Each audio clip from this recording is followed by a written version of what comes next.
हाँ जी। रामबाली आत्मा पहला ब्राह्मण, पहला जो होता पहला क्षत्रिय, पहला वैष्णव, तो पहला वैश्य, तो दापोर में पहला तो राजा विक्रमादित्य होता है, ब्रह्मा का स्वरूप, रामबाली का स्वरूप नहीं होता है बाबा। रावण राज्य का राजा बनेगा तो यथा राजा तथा प्रजा हो जाएगी। ये नहीं कहा यथा गुरु तथा प्रजा। तो विक्रमादित्य का गुरु बनेगा या विक्रमादित्य राजा बनेगा? क्या बनेगा? गुरु बनेगा। बाबा ज्ञान जल क्या होता है? भालो है जैसे जल होता है, पहाड़ों से आता है और नीचे की ओर जाता है, ऐसे ही ईश्वर का जो ज्ञान है वो ऊंची स्टेज से आता है और फिर किधर जाता है? जितना विस्तार को पाता जाएगा उतना उसमें कचरा मिलता जाएगा, नीचे जाता है।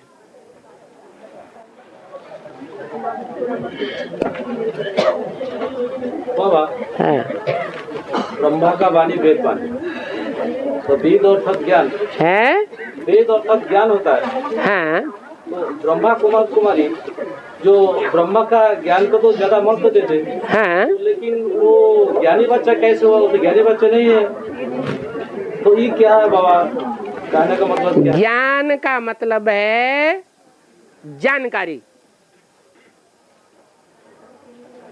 ज्ञानी माने जानी कि अज्ञानी, और सिर्फ सुनता हो लेकिन जानता न हो। सिर्फ सुनने से जानना हो जाता है क्या?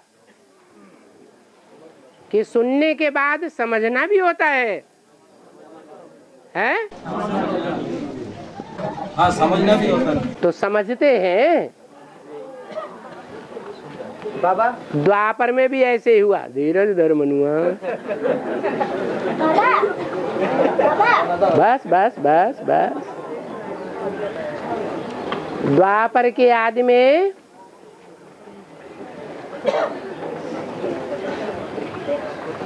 गीता के साथ ही साथ, क्योंकि पहले तो गीता निकली, संस्कृत की गीता, वेदों से भी पहले। यज्ञ के आदि में भी गीता का क्लैरिफिकेशन होता था, संस्कृत की गीता का। बाद में ब्रह्मा के मुख से सन 47 से वेदवाणी निकली। ऐसे ही भक्ति मार्ग के द्वापर में भी गीता के बाद वेद तैयार हुए, परंतु उन वेदों की ऋचाओं को आज कोई पढ़ता है? क्यों नहीं पढ़ता? क्योंकि वेद के वो ऋचाएं समझ में नहीं आती हैं किसी को, उनका तालमेल किसी को नहीं बैठता। जैसे मुरली में कहीं आता है कृष्ण श्याम सुंदर,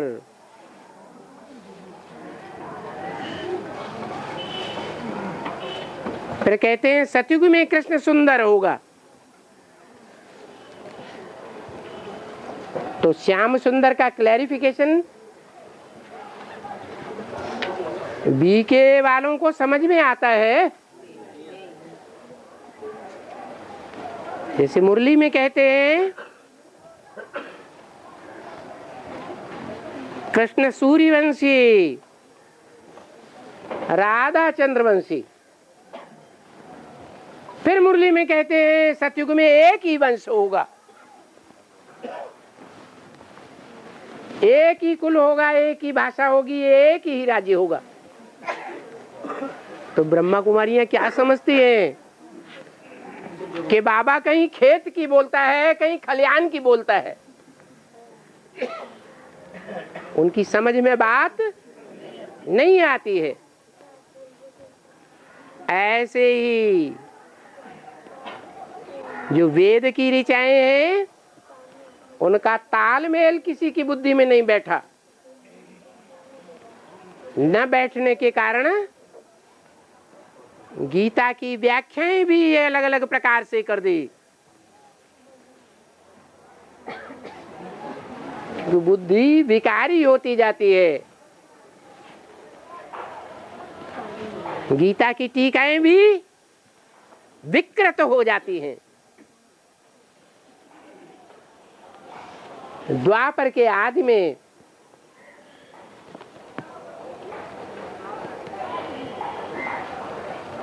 सात्विक स्टेज थी, तामसी स्टेज थी। हर युग 4 अवस्थाओं से गुजरता है। तो जब सात्विक स्टेज थी तब गीता लिखी गई, वेद भी लिखे गए। फिर बाद में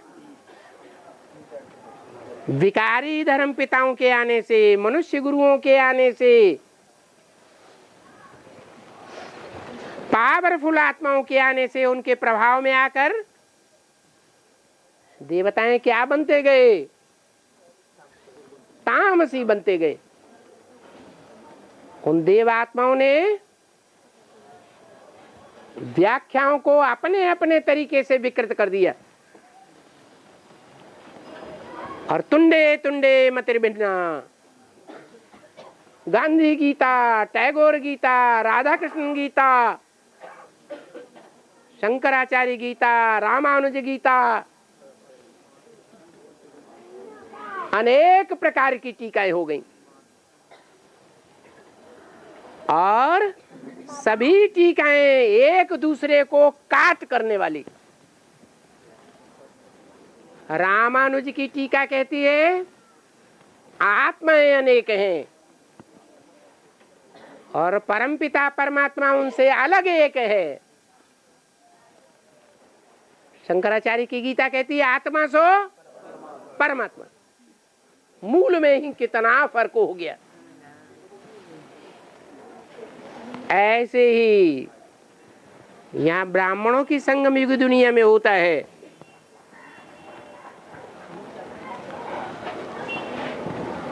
मुरली जो वेद वाक्य है उसके अर्थ का अनर्थ होता गया। लास्ट में जाकर के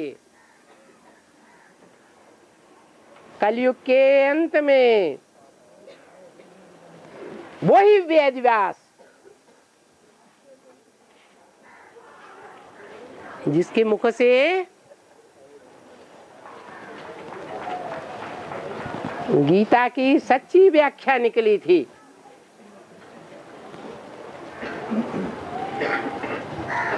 जो बाद में मुसलमानी प्रभाव से जमीन के अंदर गाड़ दी गई।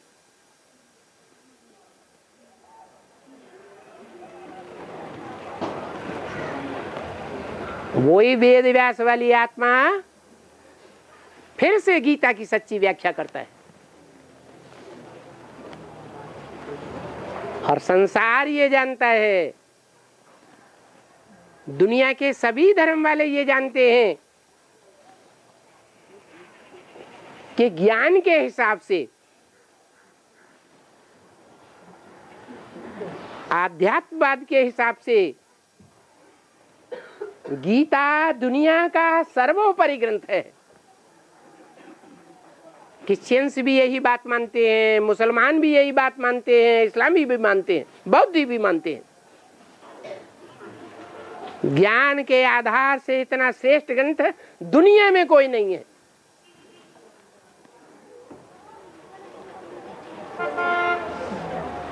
ढेर की ढेर प्रतियां छपती रहती हैं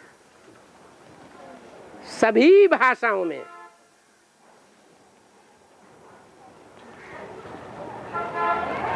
गीता में लिखा हुआ भी है, सर्वशास्त्र शिरोमणि श्रीमद् भगवत गीता। शास्त्रों में एक ही शास्त्र है जो भगवान का गाया हुआ गीत है।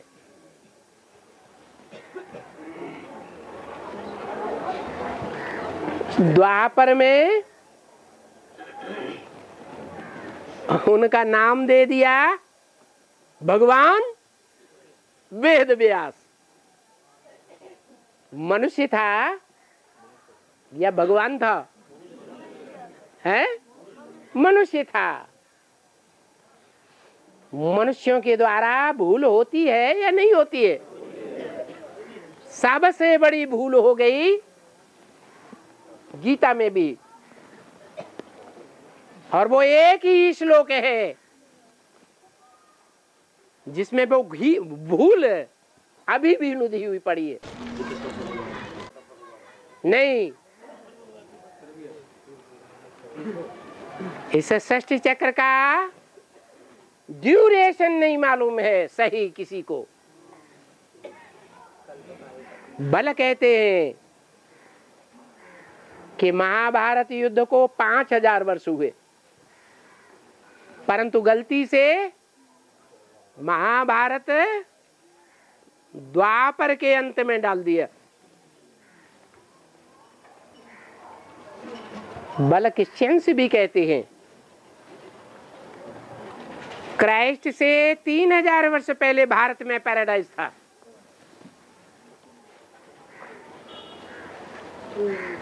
परंतु क्रिश्चियंस की बात कौन सुनेगा? हिंदू तो बिल्कुल नहीं मानेंगे। मोहनजोदड़ो हड़प्पा की खुदाइयां हुई, ग्रीस और मेसोपोटामिया में भी खुदाइयां हुई, उनमें 5000 साल पुरानी चीजें मिली।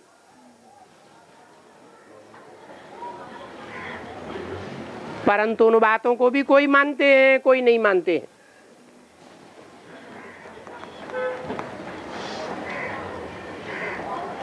बाबा ने बताया कि ये सृष्टि सुख और दुख का चक्र है। आधा समय सुख की दुनिया और आधा समय दुख की दुनिया। सुख की दुनिया माना आत्माभिमानी देवताओं की दुनिया, और दुख की दुनिया देह अभिमानी अज्ञानियों की दुनिया। जो आत्मा रूपी एक्टर को तो कोई कोई जानते हैं, जैसे अंग्रेजों में एक शेक्सपियर हुआ, उसने लिखा ये दुनिया एक रंगमंच है और हम आत्माएं एक्टर्स हैं। परंतु ये किसी की बुद्धि में ना आया कि हम आत्माओं का असली नाम रूप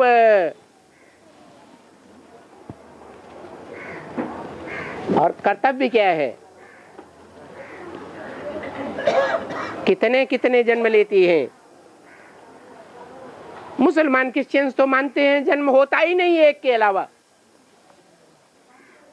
मनुष्य आत्मा इस सृष्टि पर आकर एक ही जन्म लेती है, फिर कब्र दाखिल हो जाती है। इसलिए वो बात भी हिंदुओं को रास नहीं आई। तो गीता में जो मुख्य भूल है, गीता का भगवान साकार कृष्ण है। निराकार नहीं। और वो साकार कृष्ण 16 कला संपूर्ण है, माने कलाओं में बंधा हुआ है। और भगवान कलाओं में बंधा हुआ होता है। भगवान तो कलाओं से परे है, क्योंकि भगवान तो सूर्य है। गाते हैं ज्ञान सूर्य प्रगटा अज्ञान अंधेर विनाश। तो जब सूर्य की उपमा देते हैं तो ये सृष्टि में आधा दिन और आधा रात होना चाहिए ना। वो कोई की बुद्धि में नहीं आया। दिन माने सो जरा, ज्ञान का प्रकाश, और रात माने अंधेरा, अज्ञान का अंधकार, जहां सच्चाई सत्य आत्मा को कोई नहीं जानता। सब भौतिकवादी होते जाते हैं। 5 तत्वों का अवगाहन करेंगे लेकिन आत्मा का अवगाहन नहीं करेंगे। 5 तत्व तो विनाशी है और ये आत्मा तो अविनाशी है। तो बताया ये अविनाशी आत्मा कैसे 5000 वर्ष के षष्ठी चक्र में पार्ट बजाती है। ये ड्यूरेशन की बात किसी की बुद्धि में नहीं आई। भले इक्का दुक्का कहीं शास्त्रों में लिखा है कि हर युग की आयु 1250 वर्ष, लेकिन अनेक शास्त्रों में तो मटिया मेट किया हुआ है। तो एक को मानेंगे या अनेकों को मानेंगे? जैसे यज्ञ के आदि में ब्रह्मा बाबा का भागीदार भी जौहरी था। छोटी सी दुकान लेकर के बैठा था और सच्चे हीरे बेचता था, सच्चे हीरे खरीदता था। उसकी दुकान चलती नहीं थी। सारा मार्केट झूठे जौहरियों का। उन झूठों के बीच एक सच्चा बैठा हुआ है तो कोई मानेगा क्या? क्या समझेंगे? ये भी झूठा होगा। जो आदमी है सोई अंत में। आदमी थी स्थूल हीरों की बात,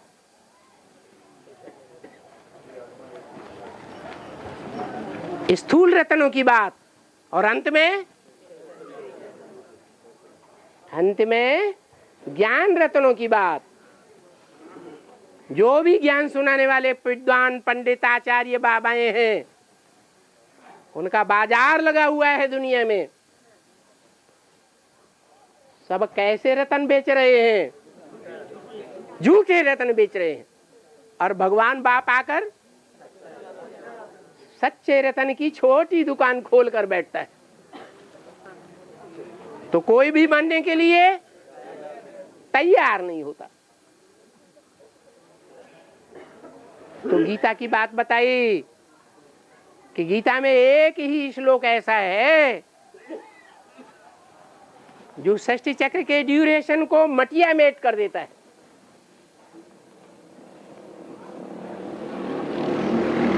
उसमें अगर सुधार आ जाए तो सारी गीता के पट खुलने लगते हैं। क्या? ब्रह्मा का दिन, ब्रह्मा की रात। उन्होंने लाखों हजारों वर्ष कर दिया।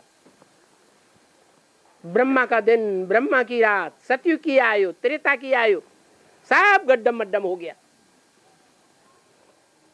जबकि होना क्या चाहिए? 2500 वर्ष 2,500 वर्ष का दिन और 2,500 वर्ष की रात होनी चाहिए। वैसे भी देखा जाए सुख की दुनिया और दुख की दुनिया, सुख का टाइम जल्दी बीतता है या देर में बीतता है, और दुख का टाइम बहुत लंबा हो जाता है। इतना लंबा हो जाता है कि मनुष्यों को एक एक दिन गिनना पड़ता है। तो वो हुई ब्रह्मा की रात, जहां मनुष्य दिनों की गिनती करते हैं और संवत का नाम पड़ता है। विक्रमाजीत संवत, शक संवत, हूण संवत, ईसवी संवत, ख्रिस्त संवत, परंतु कोई भी संवत 2,500 वर्ष से पूर्व का है क्या? नहीं है। इसे साबित होता है ये संवतों की दुनिया, जब दिन गिनने लगे लोग संसार के, तो ये रात है अज्ञान की या दिन है? अज्ञान की रात है। जब रात है 2,500 वर्ष की, तो दिन कितना होगा? 2,500 वर्ष। गीता में एक ही श्लोक अगड़म बगड़म होने से ये दिन और रात का हिसाब नहीं लगा सके कि ब्रह्मा का दिन भी 2,500 वर्ष और ब्रह्मा की रात भी 2,500 वर्ष।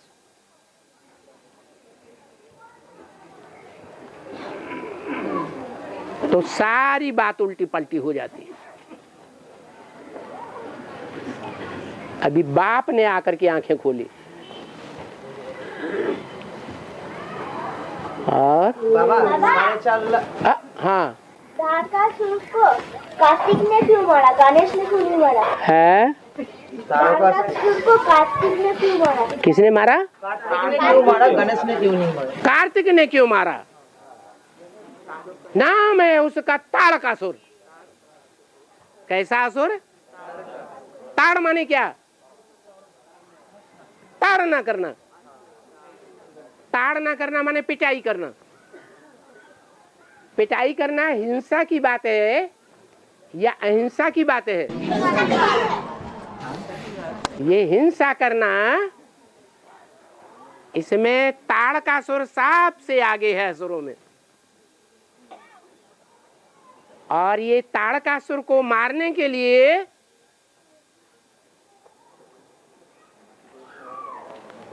कोई ताड़कासुर जैसा ही होना चाहिए, उसका बाप होना चाहिए या उसकी रचना होनी चाहिए? बाप माने बीज। तो भगवान शिव शंकर जिसे कहा जाता है, उसके 2 बच्चे हैं। एक ज्ञानी आत्माओं में पहले पूजा जाता है, कौन? गणेश। और दूसरा है कार्तिकेय। कार्तिकेय माने टिक टिक बहुत करता है। ज्ञान की टिक टिक ज्यादा करता है। कितनी अम्माएं होती हैं? 6 अम्माएं। इस्लाम धर्म की अम्मा, बौद्ध धर्म की अम्मा, क्रिश्चियन धर्म की अम्मा, संन्यास धर्म की अम्मा, मुस्लिम धर्म की अम्मा और सिख धर्म की अम्मा, 6 विधर्मियों की अम्माएं वो उसकी पालना करती है। इसलिए उसको कितने मुख दिखाए जाते हैं? 6 मुखों से बात करता है। कहते हैं ना, तुम तो दुमुहे आदमी हो। क्या? एक बात नहीं करते, तुम दो दो बातें करते हो।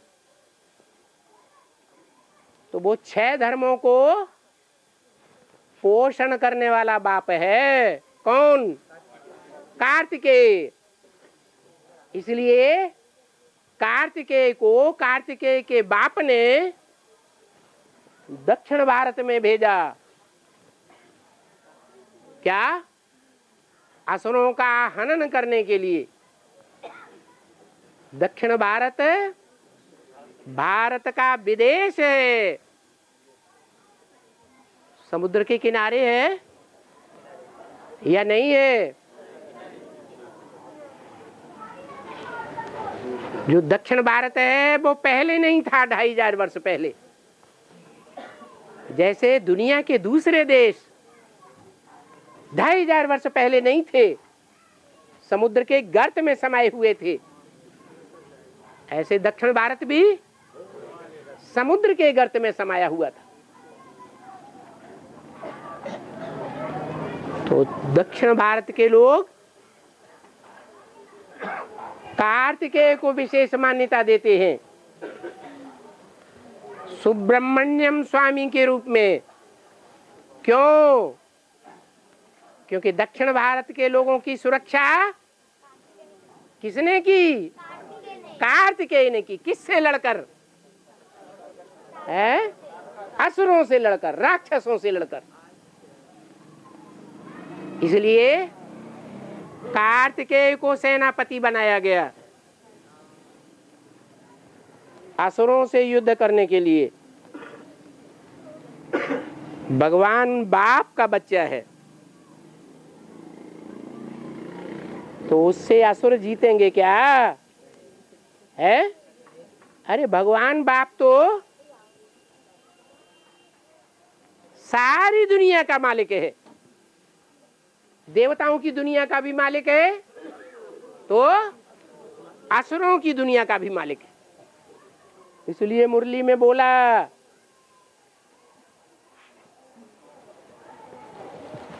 स्वर्ग की दुनिया मेरी है तो क्या नरक की दुनिया मेरी नहीं है क्या?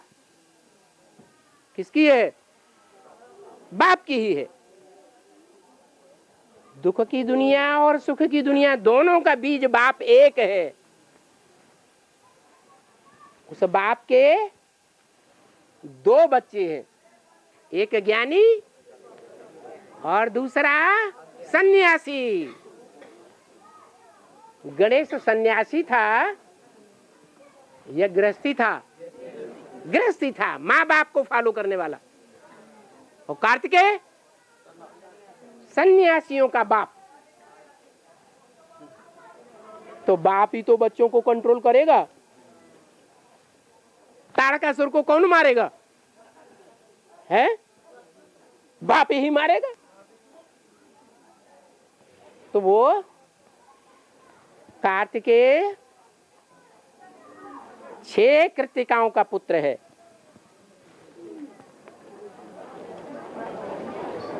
छह कृतिकाओं ने उसे पाला। 6 धर्मों के 6 विधर्मियों के संस्कार उसमें हैं। इसलिए तू अपनी बात को नहीं सुनता। क्या कहा?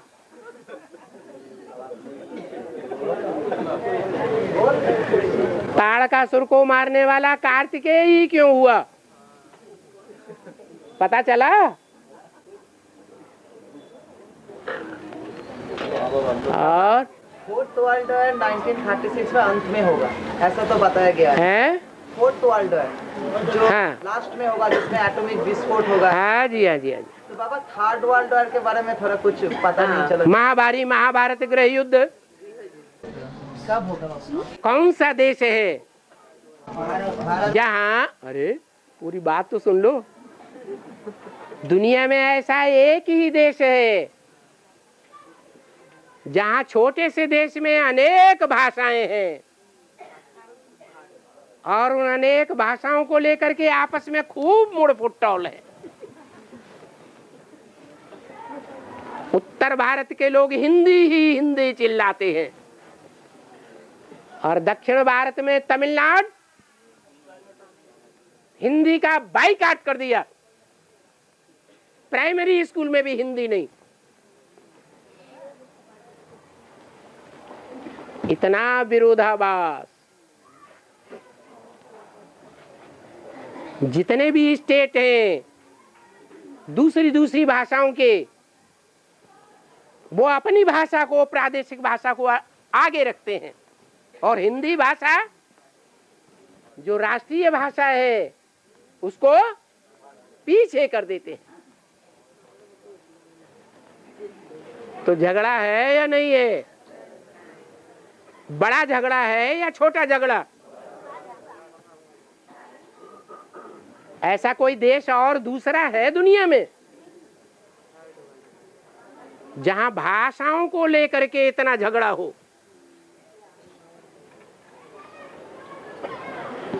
छोटे से भारत देश में जितनी जातियां हैं मनुष्यों की, इतनी जातियां दुनिया के किसी भी देश में नहीं। उस जातिवादी को लेकर जितना भारत में झगड़ा है उतना दुनिया के किसी भी देश में नहीं। अरे फिर बबक पड़े। चलो शार्ट कर देते। ऐसे बहुत से कारण हैं। जितनी राजनीतिक पार्टियां भारत में हैं और वो पार्टियां आपस में झगड़ रही हैं, इतनी राजनीतिक पार्टियां दुनिया के किसी देश में नहीं है। जितना राज्यवाद और राज्यों को खंड खंड करके अलग अलग भागों में बांटने का झगड़ा भारत में है, इतना दुनिया के किसी भी देश में नहीं। ढेर की ढेर ऐसी बातें हैं जिन बातों को लेकर के भारत के अंदर आग फैली हुई है, और वो आग कब भड़क उठे ये किसी को पता नहीं है। अभी भी आंध्र प्रदेश में तो चल रहा है। हाँ जी। अरे रुको तो,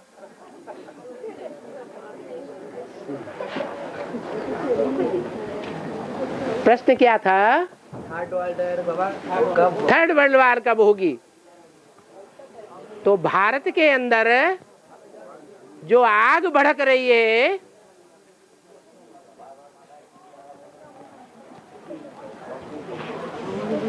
पूंजीवादियों के प्रति रोष। क्या?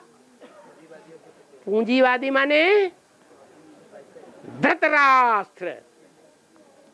धृत माना हरण कर लिया है, राष्ट्र माने धन संपत्ति। इस भारत की सारी धन संपत्ति गरीब लोग हरण करके बैठे हैं या धृतराष्ट्र हरण करके बैठे हैं? कौन धर बैठे हैं? धृतराष्ट्र। और वो धृतराष्ट्र उस धन संपत्ति के आधार पर बड़े बड़े नेताओं को अपनी मुट्ठी में किए हुए हैं। वो धृतराष्ट्र उनको धन देंगे वोटिंग की लड़ाई लड़ने के लिए, तो वो जीतेंगे। धन नहीं मिलेगा तो नहीं जीतेंगे। इससे क्या साबित हुआ है? क्या साबित हुआ? ये गरीबी का, पांडव गरीब थे या साहूकार थे? गरीब थे, और बाप गरीब निवाज है। गरीब निवाज बेहद का बाप गरीबों को अपना बच्चा बनाता है या धृतराष्ट्रों को अपना बच्चा बनाता है? तो ये भी लड़ाई का बड़ा कारण है। तो बताओ कौन सा युद्ध पहले होगा? थर्ड वर्ल्ड वार पहले होगी। और बाबा तो कहते हैं महाभारी महाभारत गृह युद्ध सामने खड़ा है।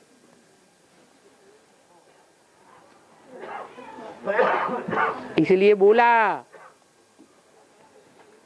तुम बच्चों को अब गीत गाना नहीं है, गीत सुनना भी नहीं है, डांस करना भी नहीं है। सामने मार काट हो रही हो, महाभारत युद्ध हो रहा हो, खून खराबा हो रहा हो, तो कोई डांस करेगा? ब्रह्मा कुमारियां तो कर सकती है, गीत गा सकती है,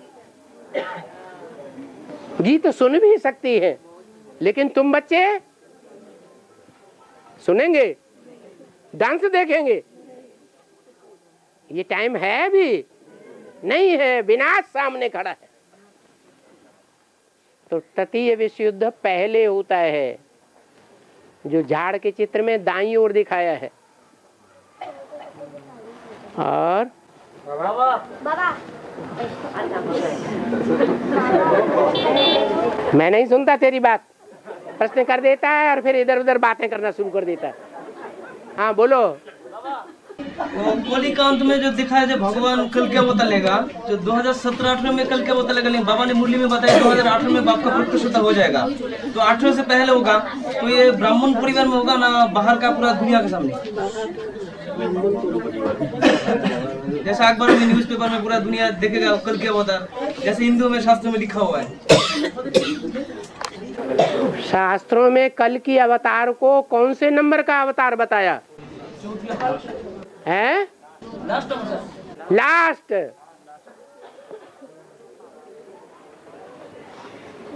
तो भारत के लोगों को पता है कि लास्ट से पहले के जो अवतार हैं वो कब हुए और कौन निमित्त बने, मालूम है? तो फिर कल की अवतार के ऊपर कैसे विश्वास कर लेंगे? कल की अवतार में तो बताया है कि कल की भगवान काले घोड़े पर सवार है।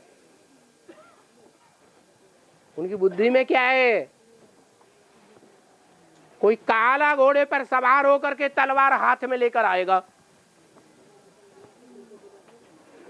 क्या ये अर्थ है? काला घोड़ा कौन है?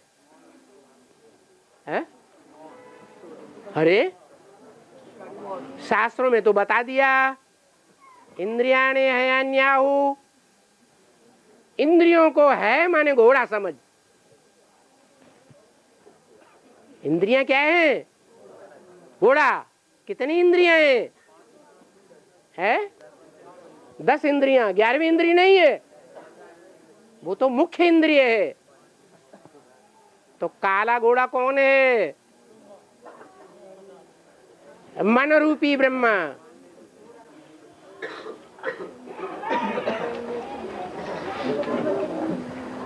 वो लगाम में है, श्रीमत रूपी लगाम के अंदर है। श्रीमत देने वाले को पहचानता है? नहीं जानता। तो लगाम के अंदर रहना भी नहीं जानता। बिना लगाम के घोड़ा जैसे कंट्रोल नहीं आता, ऐसे वो तामसी घोड़ा है, इसलिए काला दिखाया है। जानवर के रूप में घोड़ा है या ह्यूमन घोड़ा है तो लोग समझेंगे। है ये बातें मनुष्य कैसे समझेंगे?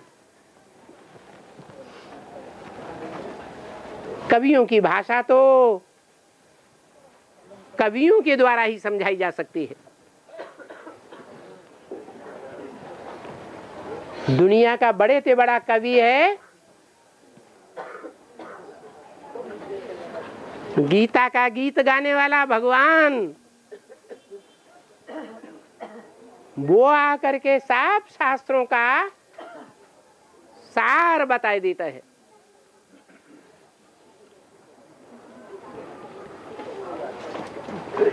और ये नहीं बताया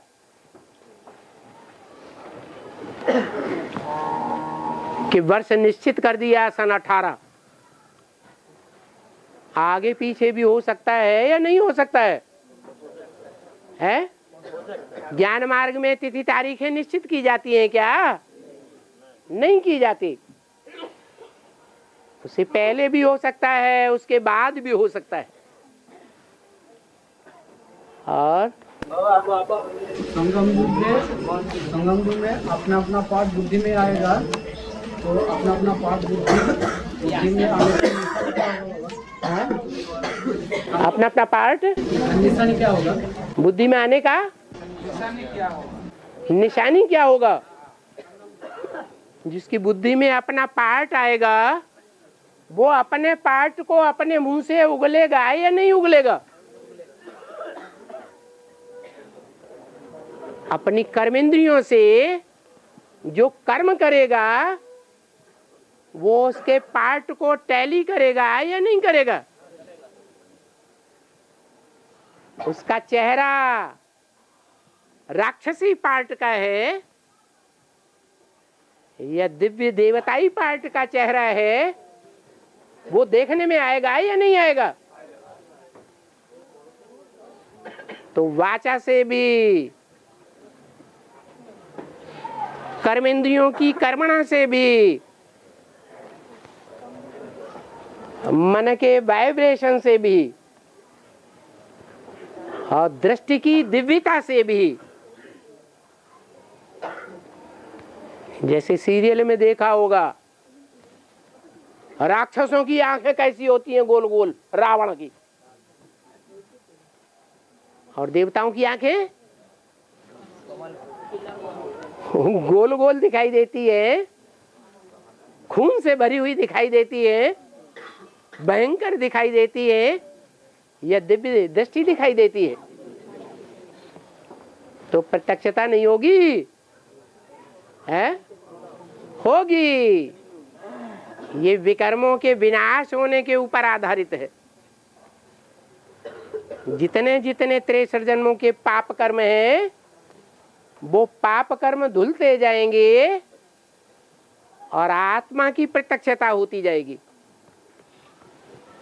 और बाबा ये जैसे दुनिया में इतने सारे जो जंतु, जीव जंतु वगैरह है, कीड़े मकोड़े हैं, ये सब जब पहले बार आते तो बहुत कम संख्या में आते, फिर बढ़ते जाता है। जैसे अभी बहुत सारे मतलब सभी बहुत सारे बढ़ गए। तो बाबा जो कुछ जो प्राणियां हैं जो विलुप्त हो गया है, जो लुप्त हो गया है, वो कैसे अभी लुप्त हो गया बाबा? जैसे डायनासोर है, डायनासोर चौपाए जानवरों की लिस्ट में है, जो 4 पांव से चलते हैं। ये चौपाए जानवरों की जाति प्रजातियां आपस में संसरण करने से बदल जाती है। जैसे मनुष्यों की जातियां आपस में संसरण करने से बदल जाती है या नहीं बदल जाती है? बदल जाती है। इंडियन एंग्लो इंडियन बनता है कि नहीं बनता है? इंडिया के देव आत्माएं क्रिश्चियन बन गए या नहीं बन गए? मुसलमान बने या नहीं बने? बौद्धी बने या नहीं बने? जाति बदल गई ना। ऐसे ही डायनासोर की भी एक जाति हुआ करती थी। कोई जंगल में वो विशेष पाए जाते थे। जंगल में आग लग गई, सारा जंगल दहक उठा और डायनासोर की सारी प्रजातियां लुप्त हो गई। कहीं एक बचा या एक दो बचा, मान लो दोनों मेल बच गए या दोनों फीमेल बच गए,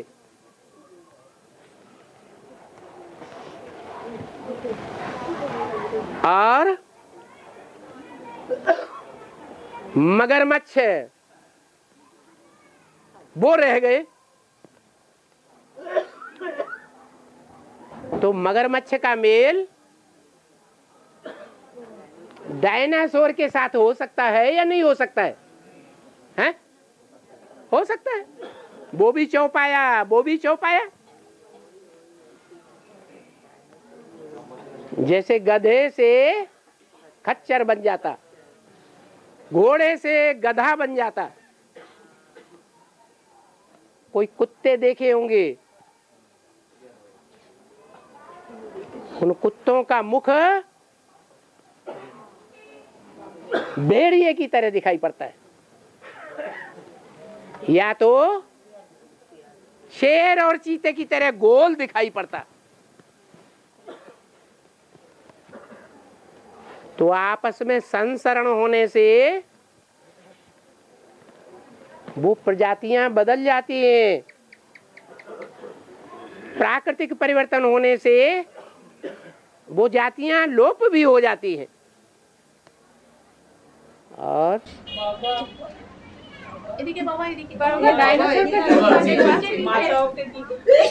बाबा आपने कहा कि जो पुरुषार्थ में 4 सब्जेक्ट है, पुरुषार्थ में 4 सब्जेक्ट है, उसमें हल तुम बच्चे से याद करो बस, उसमें सब आ जाता है। तो आज आपने कहा कि जो हेल्थ वेल्थ बढ़ने के लिए, हेल्थ वेल्थ पाने के लिए ज्ञान भी चाहिए, याद भी चाहिए, सेवा करना चाहिए। तो कोई माताओं का ऐसा होता है कि ये खाली याद ही करके बैठ के सुविधा होता है, जिससे याद में ही टिकती है, ज्ञान बुद्धि से अभी अभी सुनती है, अभी अभी उड़ जाता है। क्योंकि बुद्धि जो मुख्य पावर है आत्मा की, वो बाल बच्चों को जन्म देने में, पालने में खप जाती है। सारी बुद्धि रचना में चली जाती, तो बुद्धि क्षीण हो जाती है। जैसे गीता में कहा, संगात संजायते कामा, संग करने से कामना पैदा होती है उस बच्चे के प्रति, क्योंकि 9 महीने पेट में रखा है। संग किया कि नहीं? वर्षों गोद में खिलाया है, दूध पिलाया है, संग किया कि नहीं? तो उस बच्चे के प्रति कामना पैदा होती है, इच्छा पैदा होती है।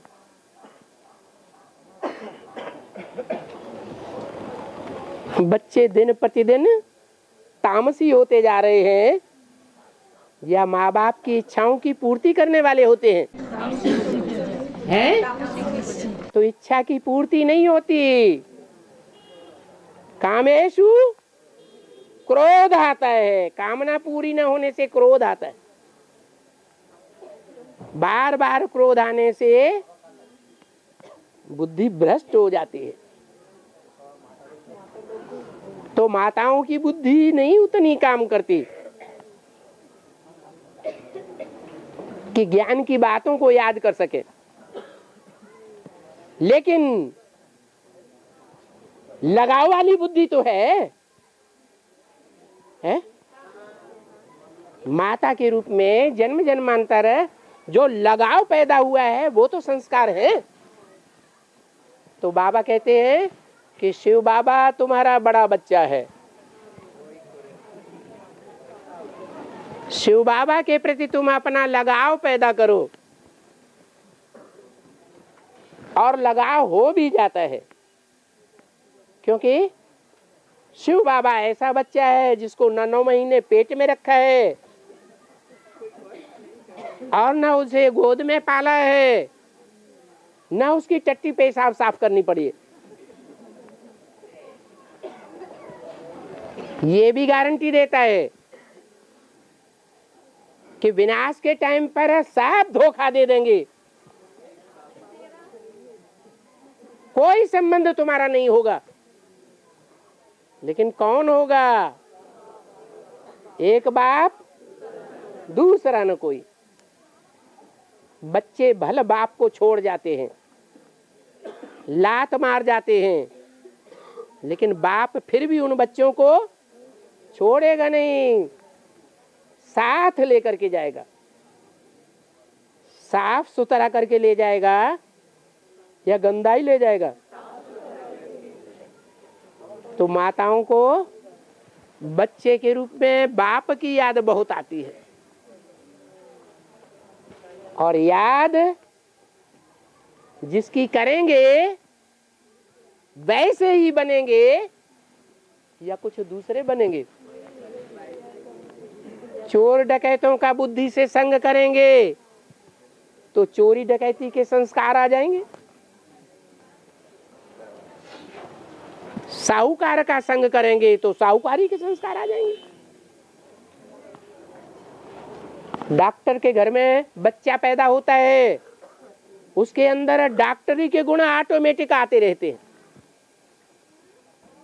वकील के घर बच्चा पैदा होता है तो वकालत की बातें उसकी बुद्धि में ऑटोमेटिक आ जाती है कि पढ़ता है, न पढ़े तो भी आएगा। ऐसे ही माताओं की बुद्धि में जितनी याद ठहरती है उतनी याद और कोई की बुद्धि में नहीं ठहरती। और याद जिसको करेंगे वैसे ही बनेंगे। लेकिन जैसे पूड़ी घी या तेल में डाली जाती है, पहले नीचे बैठी रहती है कि तुरंत ऊपर आ जाती है,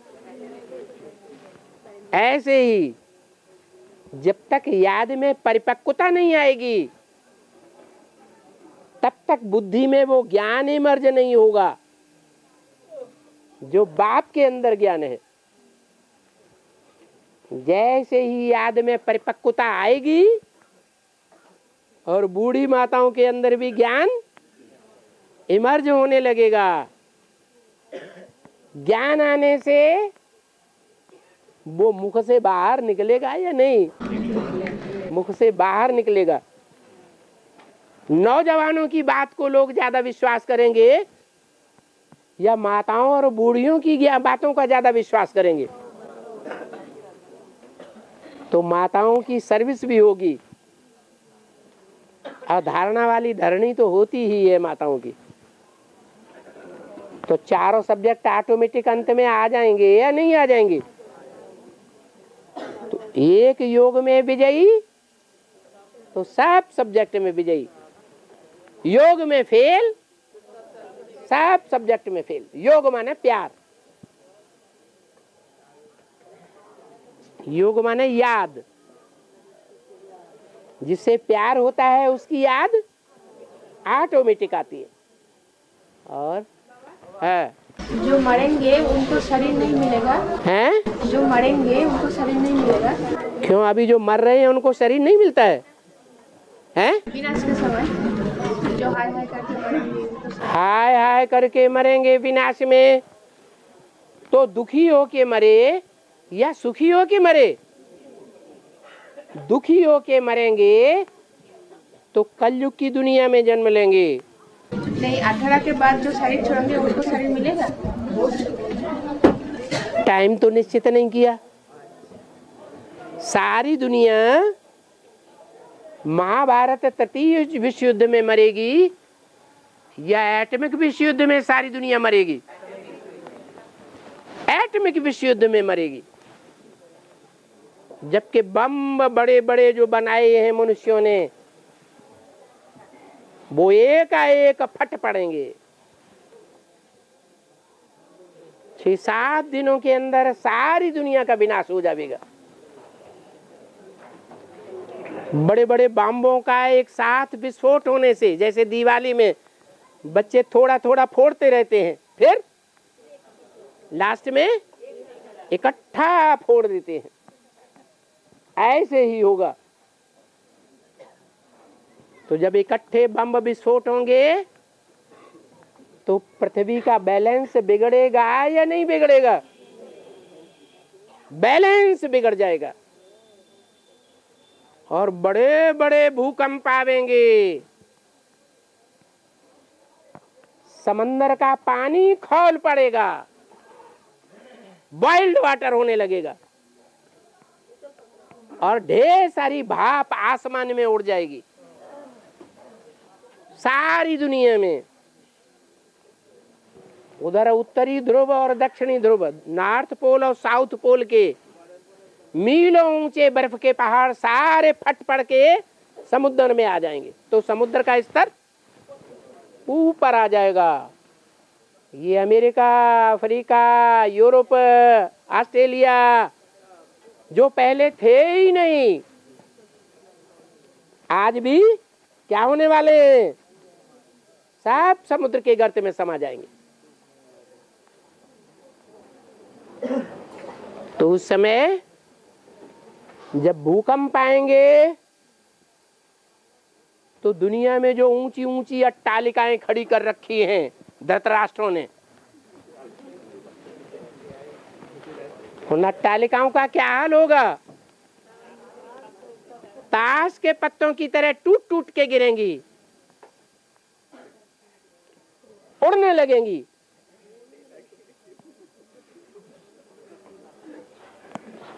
तो उन टूटी हुई अट्टालिकाओं के अंदर जो लोग मरेंगे, कोई की टांग दब गई, कोई का सर दब गया, कोई के दोनों हाथ दब गए, बचाने वाला कोई नहीं। तो दुख में मरेंगे या सुख में मरेंगे? तो अंतमते सोगते, दुख की दुनिया में जन्म लेंगे या स्वर्ग में जन्म लेंगे?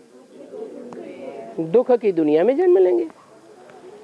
ज्यादा रोएंगे, चिल्लाएंगे, 6 दिन चिल्लाते चिल्लाते शरीर छोड़ेंगे तो बिल्कुल कलयुग के अंत में जाके शरीर लेंगे।